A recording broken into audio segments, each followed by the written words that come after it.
History is filled with brilliant minds whose contributions changed the world, yet somehow their names have been erased from our collective memory. These forgotten geniuses, disproportionately women and people of color, created innovations we still benefit from today, only to have their achievements credited to others or simply lost to time. Today, we're uncovering the remarkable story of one such pioneer, Alice Augusta Ball. In 1915, at just 23 years old, this young black woman developed the most effective treatment for leprosy the world had ever seen, a treatment that would remain the standard of care for over 2 decades. Her groundbreaking work saved countless lives and relieved immeasurable suffering. Yet for nearly a century, her name was relegated to footnotes while others claimed credit for her discovery. This is the story of Alice Ball, chemist, innovator, and history maker, whose brilliance shone so brightly that even deliberate attempts to dim it couldn't keep her light from eventually reaching us today. Alice Augusta Ball was born on July 24, 1892, in Seattle, Washington, to James Presley and Laura Louise Ball. Both of her parents were middle-class professionals. Her father was a newspaper editor, lawyer, and photographer, while her mother worked as a photographer. Alice was one of 4 children in a family where education and achievement were highly valued. The Ball family had a remarkable legacy of breaking barriers. Alice's grandfather, J.P. Ball Sr., was one of the first black photographers in the United States, whose daguerreotype studio had even photographed anti-slavery campaigner Frederick Douglass. This spirit of innovation and excellence clearly ran in Alice's blood. When Alice was still young, her family relocated to Honolulu, Hawaii, seeking a better climate for her grandfather's arthritis. Though they eventually returned to Seattle when Alice was around 10 years old, this early connection to Hawaii would prove fateful for her future. Even as a child, Alice displayed exceptional academic abilities. She attended Seattle High School, where she excelled particularly in the sciences. After graduating, she continued her education at the University of Washington, where she earned not 1, but 2 bachelor's degrees, one in pharmaceutical chemistry in 1912 and another in pharmacy in 1914. Let that sink in for a moment. In an era when less than 3% of Americans attended college at all, when women were actively discouraged from pursuing higher education, and when racial barriers made university access nearly impossible for most Black Americans, Alice Ball earned 2 degrees in scientific fields, and she was just getting started. Following her undergraduate success, Ball was offered a scholarship to pursue graduate studies at the College of Hawaii, now the University of Hawaii. She accepted, becoming both the first woman and the first African American to receive a master's degree from the institution. Her master's thesis focused on identifying and extracting the active chemical compounds in kava root, a medicinal plant used throughout the Pacific. Little did she know that this specialized knowledge of plant chemical extraction would soon lead her to make one of the most significant medical breakthroughs of the early 20th century. To understand the magnitude of Alice Ball's achievement, we must first understand the disease she helped combat, leprosy. Today known as Hansen's disease, leprosy has plagued humanity for thousands of years. References to the disease appear in ancient texts from China, Egypt, and India, dating back to 600 BCE. Throughout history, leprosy has been one of the most feared and stigmatized diseases in existence. Caused by the bacterium Mycobacterium leprae, leprosy primarily affects the skin, peripheral nerves, upper respiratory tract, and eyes. If left untreated, the disease can cause progressive and permanent damage, including disfigurement, nerve damage, paralysis, and blindness. But perhaps even more devastating than the physical effects was the social death sentence that came with diagnosis.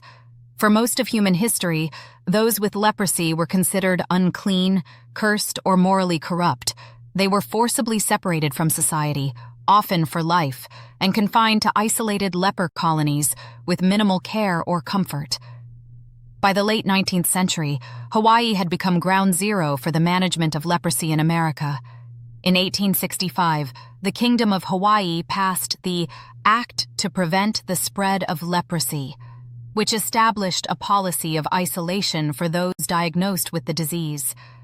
Patients were forcibly removed from their homes and exiled to a remote peninsula on the island of Molokai called Kalaupapa. This settlement, surrounded by the ocean on 3 sides and towering cliffs on the 4th, was essentially a prison. Between 1866 and 1969, approximately 8,000 people were sent to Kalaupapa, many never to leave again. Among those confined, there were native Hawaiians, Chinese, Japanese, Filipino, Portuguese, and other immigrants, people from all walks of life united by a common diagnosis and shared suffering. Medical care at Kalaupapa was minimal, especially in the early years. There was no effective treatment for leprosy, only palliative care to manage symptoms. The colony was chronically underfunded and understaffed. Disease, depression, and suicide were common. By the early 1900s, conditions had somewhat improved, thanks in part to the work of Father Damien and other caregivers who had advocated for the patients. However, the medical community was still no closer to finding an effective treatment for the disease itself. The best available option was chaulmoogra oil, derived from the seeds of the chaulmoogra tree native to Southeast Asia. This oil had been used in traditional medicine in India and China for centuries to treat skin conditions, including leprosy. There was just one problem. In its natural form, chaulmoogra oil was difficult to use effectively. When taken orally, it was so bitter and nauseating that many patients couldn't keep it down. When injected, the oil was thick and sticky, causing painful abscesses at injection sites. Applied topically, it had limited effectiveness against the systemic nature of the disease. What was needed was a way to isolate the active components of chaulmoogra oil in a form that could be easily injected without the painful side effects. This would allow the active ingredients to enter the bloodstream directly and reach all affected areas of the body. This was the challenge that would eventually reach a young graduate student named Alice Ball. In 1915, Dr. Harry T. Hallman, a surgeon at Kalihi Hospital in Honolulu, where leprosy patients were treated, was deeply frustrated by the limitations of chaulmoogra oil. He had seen firsthand how patients suffered not only from their disease, but also from the supposed cure. Hallman had heard about a promising young chemist at the College of Hawaii who specialized in extracting active compounds from medicinal plants. That chemist was, of course, Alice Ball, who had just completed her master's thesis on the chemical compounds in kava. Dr. Hallman approached Ball with his problem. Could she find a way to extract the active components of chaulmoogra oil in a water-soluble form that could be easily injected? At just 23 years old, and despite having no previous experience with leprosy research, Ball took on the challenge. Working with limited resources in her laboratory at the College of Hawaii, Ball embarked on a complex series of chemical experiments. She needed to isolate the fatty acids in chaulmoogra oil that were believed to have anti-leprosy properties, then convert them into a form that could dissolve in water rather than remain as an oil. The process she developed was ingenious. Ball created ethyl ester derivatives of the fatty acids in chaulmoogra oil. These esters could be dissolved in water, allowing them to be injected without causing the abscesses and intense pain that came with pure oil injections. Her method involved heating the chaulmoogra oil with specific alcohols under high pressure, then isolating the resulting chemical compounds. What's remarkable is not just that Ball solved this problem, but how quickly she did it. Within less than a year, she had developed what came to be known as the Ball method, a technique that transformed an ancient remedy into a modern, effective treatment for one of humanity's most feared diseases. With her process, patients could receive regular injections of the modified chaulmoogra extract without the agonizing side effects of previous formulations. The treatment wasn't a complete cure. Antibiotics that could truly cure leprosy wouldn't be discovered until the 1940s, but it was dramatically more effective than anything that had come before. For the first time, patients began showing significant improvement. Some improved enough to be released from isolation and returned to their families and normal lives. Ball's technique was revolutionary. It represented the most significant breakthrough in leprosy treatment in centuries and would remain the standard treatment for leprosy until the development of sulfone drugs in the 1940s. But just as her brilliant career was taking off, tragedy struck. On December 31, 1916, less than a year after her breakthrough, Alice Ball died. She was just 24 years old. The circumstances surrounding her death remain somewhat mysterious. Official records list the cause as tuberculosis, but historical research has suggested she may have been exposed to chlorine gas during a classroom demonstration. Whatever the exact cause, her promising life and career were cut tragically short. Ball died before she could publish her findings on the chaulmoogra oil extraction method. She hadn't even finished writing up her research. This created an opportunity that her university chairman, Dr. Arthur L. Dean, exploited without hesitation. Dean, a chemist who had become president of the College of Hawaii, took Ball's research and continued developing it. This in itself wasn't necessarily problematic.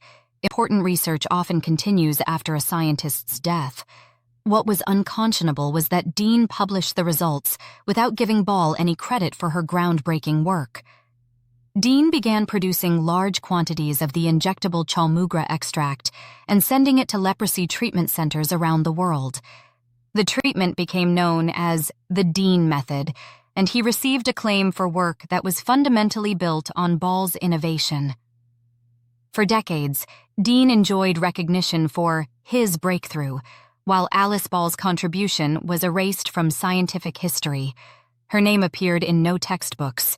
Her portrait hung in no halls of honor.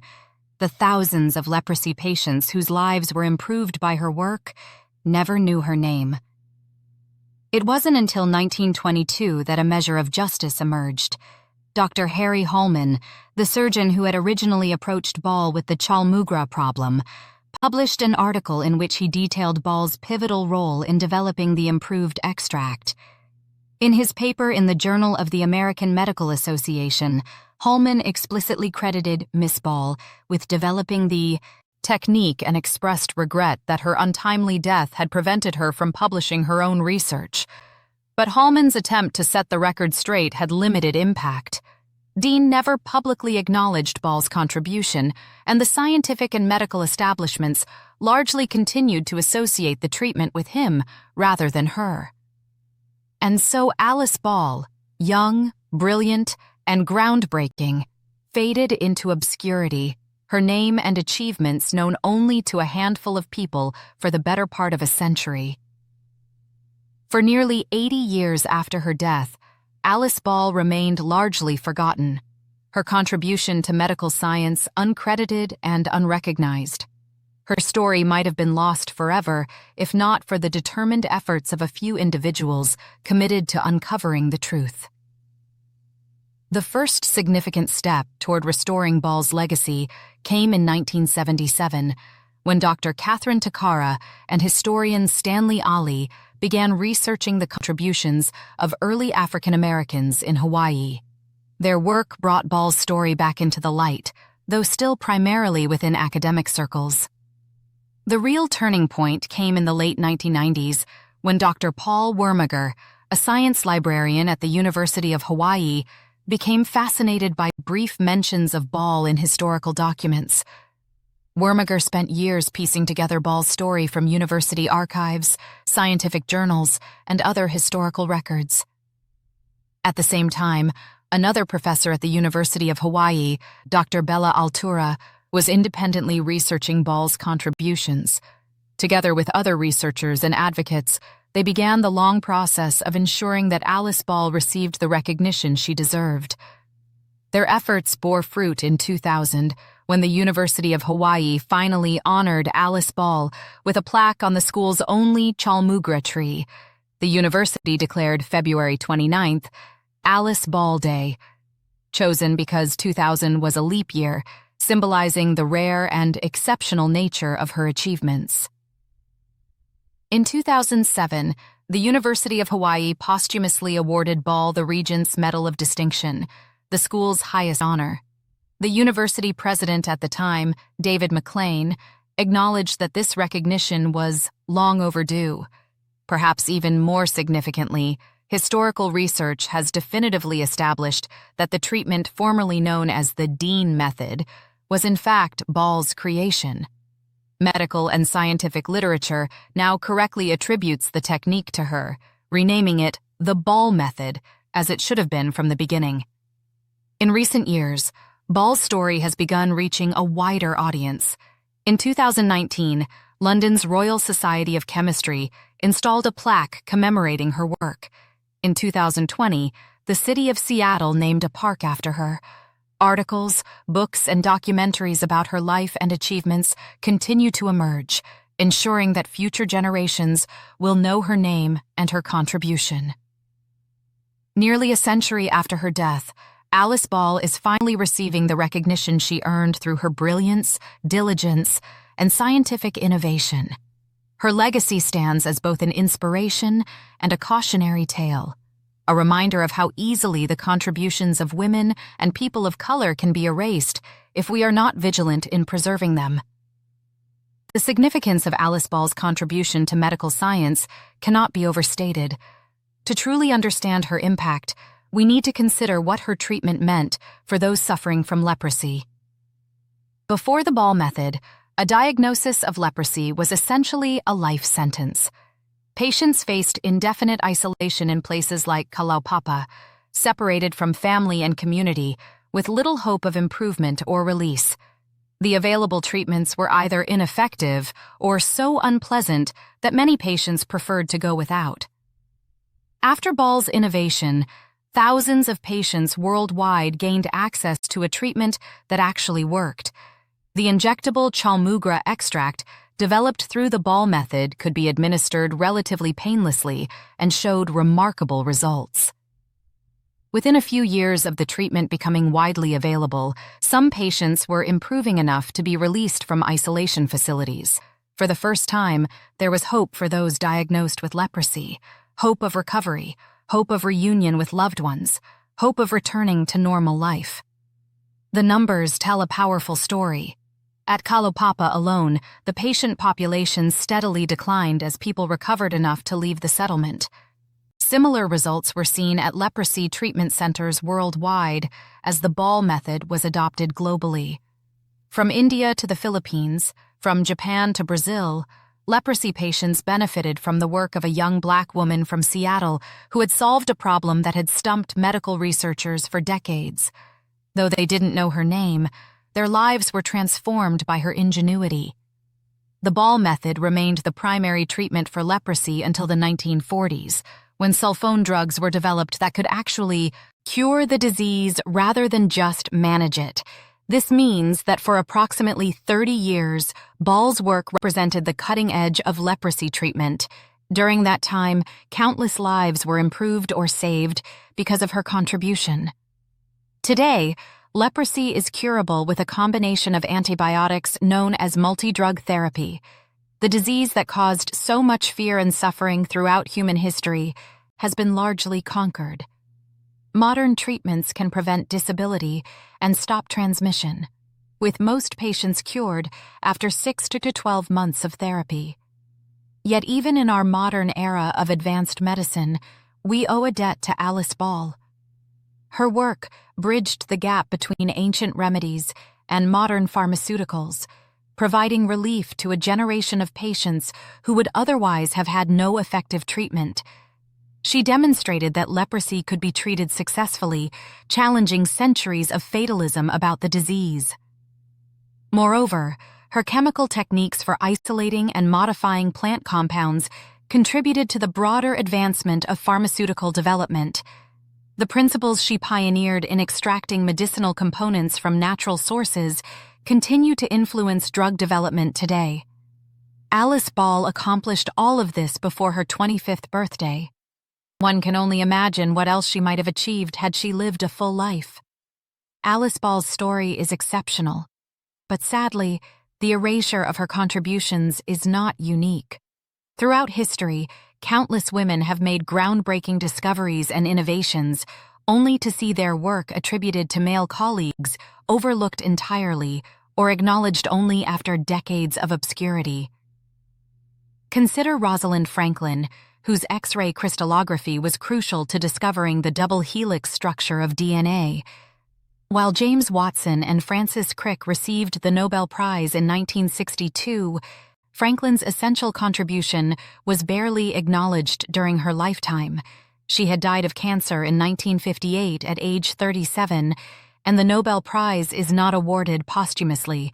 Or Lise Meitner, who conducted groundbreaking work on nuclear fission with her research partner Otto Hahn. When their findings were published, only Hahn's name appeared on the paper, and he alone received the 1944 Nobel Prize in Chemistry for the discovery. Meitner's critical role in interpreting the experimental results and developing the theoretical explanation for fission was ignored by the Nobel Committee. Katherine Johnson, a mathematician at NASA, performed the complex calculations that enabled the success of the first U.S. manned spaceflights. For decades, her work went largely unrecognized outside NASA. It wasn't until 2015, when she was 97 years old, that she received the Presidential Medal of Freedom for her contributions. Nettie Stevens discovered sex chromosomes in 1905, determining that males produce both X and Y chromosomes, and females produce only X chromosomes. This fundamental discovery about genetic sex determination was often attributed to her contemporary Thomas Hunt Morgan, who built on her work but received far more recognition. Chien-Shiung Wu, known as the First Lady of Physics, conducted an experiment that disproved the law of conservation of parity, a fundamental concept in nuclear physics. The theoretical physicists who had asked her to test their hypothesis, Tsang-Dao Li and Chen-Ning Yang, received the 1957 Nobel Prize in Physics for this work. Wu, who had designed and carried out the crucial experiment, was not included in the award. Jocelyn Bell Burnell discovered pulsars as a graduate student in 1967. Her supervisor, Anthony Hewish, received the 1974 Nobel Prize in Physics for this discovery, while Bell Burnell was excluded despite having been the first to observe and analyze the signals. These are just a few examples of women whose scientific contributions were minimized, overlooked, or attributed to male colleagues. The pattern repeats across disciplines and decades, women making crucial discoveries, then watching from the sidelines as others, usually men, receive the accolades. For women of color like Alice Ball, this erasure was often even more complete, compounded by both sexism and racism. Their achievements had to overcome not just gender barriers, but racial ones as well, making their accomplishments all the more remarkable, and the failure to recognize them all the more unjust. The recovery of these forgotten legacies isn't merely about historical accuracy, though that alone would be reason enough. It's also about inspiring future generations by providing role models that reflect the true diversity of scientific excellence. When young women, particularly young women of color, see themselves reflected in the pantheon of scientific heroes, they can more easily envision similar achievements for themselves. By reclaiming Alice Ball's legacy and the legacies of other forgotten women in science, we enrich our understanding of how scientific progress truly occurs. Science advances not just through the work of a few celebrated individuals, but through the contributions of many brilliant minds, regardless of gender, race, or other characteristics that have too often determined who receives recognition and who is forgotten. Why does it matter that we know Alice Ball's name and story today? Why should we care about properly attributing a medical innovation developed more than a century ago? First, there's the simple matter of justice. Alice Ball deserves credit for her work. The fact that a university chairman felt entitled to claim her innovation as his own, and that this claim went unchallenged for decades, reflects profound injustices based on both gender and race. Restoring Ball's proper place in history doesn't erase that injustice, but it does begin to correct its legacy. Second, Ball's story offers a powerful counter-narrative to traditional accounts of scientific progress. Too often, the history of science is presented as a parade of white male geniuses making singular breakthroughs in isolation. The reality has always been more complex and inclusive. By recognizing Ball's contribution, we acknowledge that scientific advancement has always come from diverse sources, even when those contributions were systematically minimized or erased. Third, Ball's accomplishment at such a young age serves as an inspiration. She was just 23 when she developed the treatment that would save thousands of lives, younger than many undergraduate students today.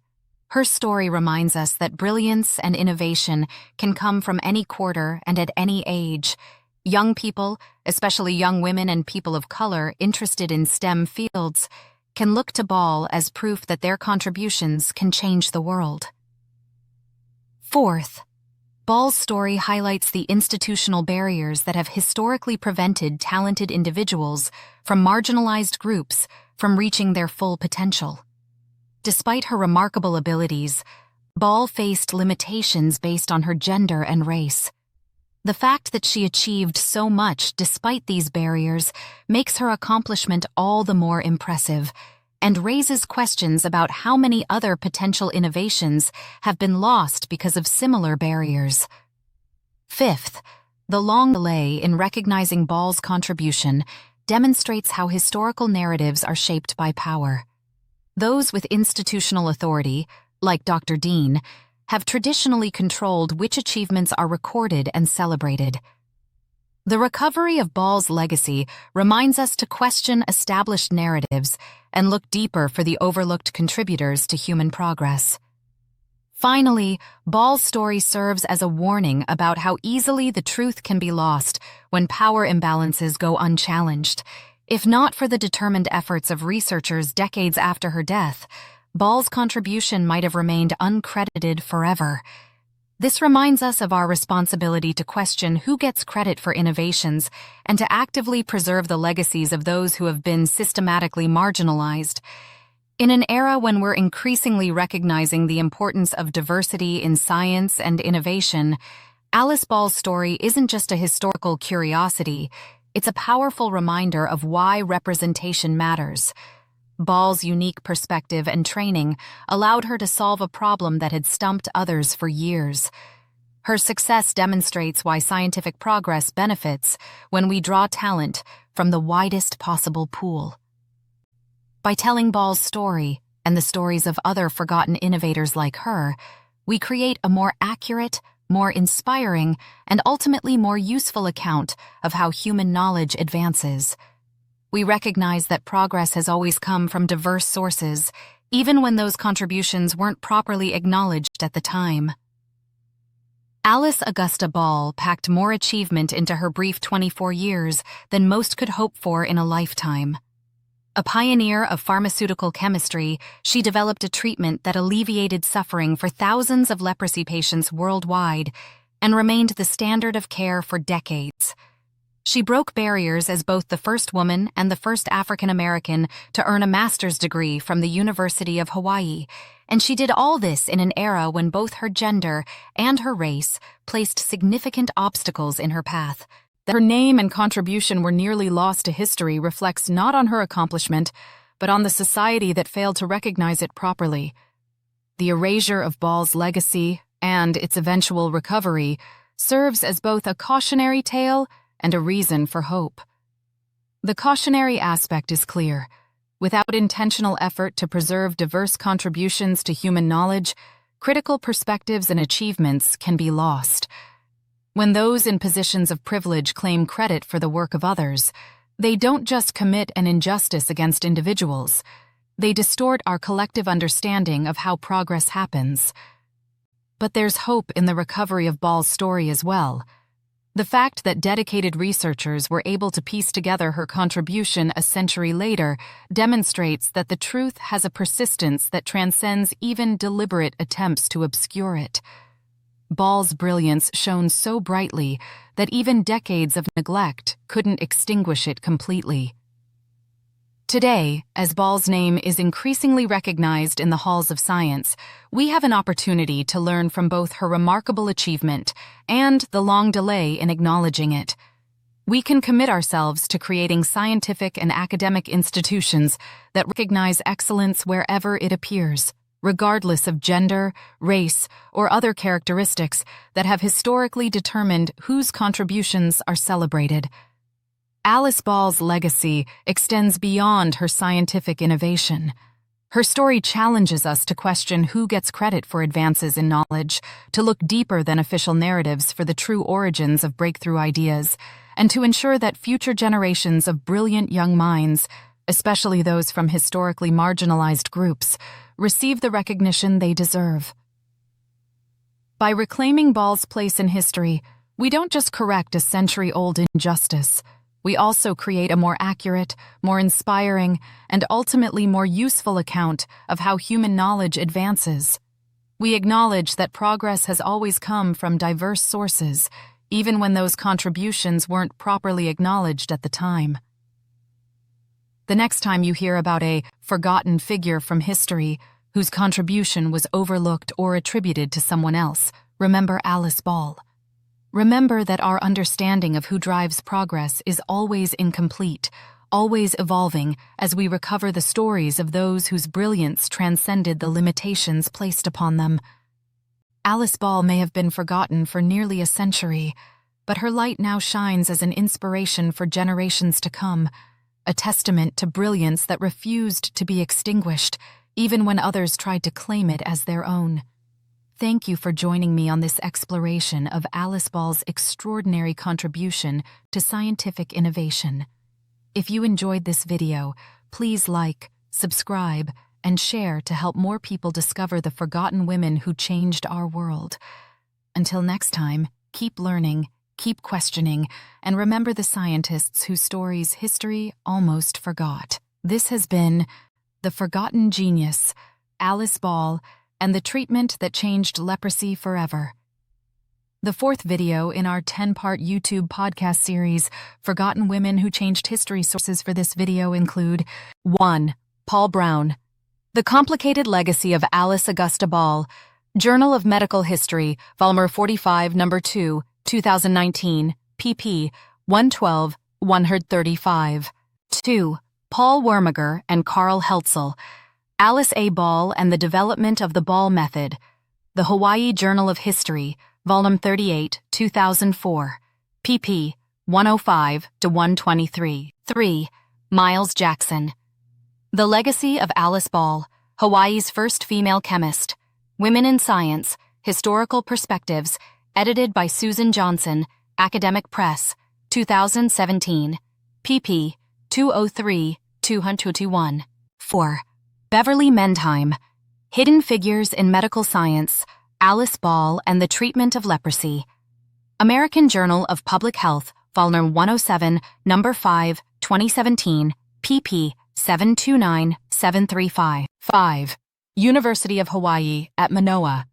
Alice Augusta Ball. Notable Scientists Archive, University of Hawaii Digital Collections, 2010. 6. Law, Ian and Sarah E. Mercer. The Ghosts of Medical History, Alice Ball, Chaulmoogra Oil, and the Treatment of Leprosy. Journal of the History of Medicine and Allied Sciences, Volume 72, No. 3, 2018, pp. 302-325. Thank you for watching.